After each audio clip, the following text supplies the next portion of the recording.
Nouvelle lune du 20 novembre 2025 en Scorpion sidéral.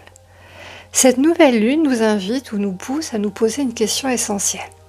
Qu'est-ce que je vais semer pour ce nouveau cycle lunaire? Dans quoi vais-je projeter mes pensées, mes émotions? Et quel miroir cette lune, fusionnée avec le soleil et voilant sa lumière, va-t-elle me tendre?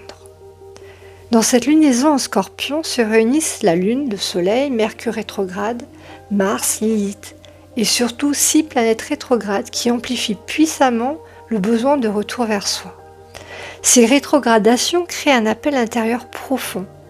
Les personnes déjà habituées à l'introspection sentiront cette énergie comme un soutien naturel. Les autres peuvent être poussés à questionner leur existence, leur manière d'être, leur rôle, leur comportement répété. Ces questionnements ouvriront un chemin vers le sens, celui de la vie avec un grand V, l'essence au-delà de la personnalité.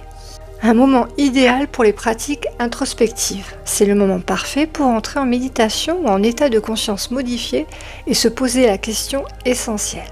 Qui suis-je? Visualise-toi assis en tailleur, entouré de silence.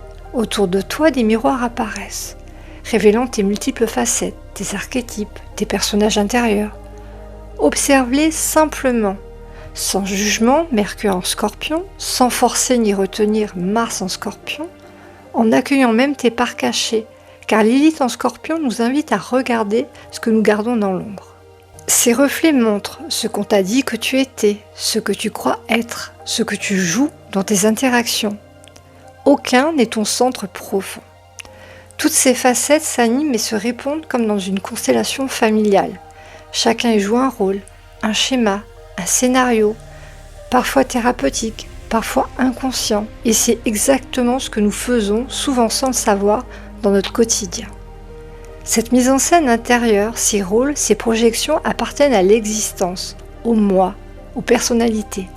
Mais derrière tout cela, lorsqu'on s'éveille, apparaît la vie, l'essence, le soi.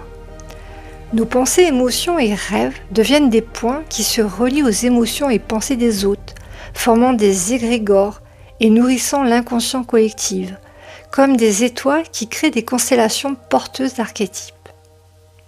Dans le prochain épisode, je te montre comment Vénus et les 2 cerfs-volants viennent guider tes énergies pour cette nouvelle lune.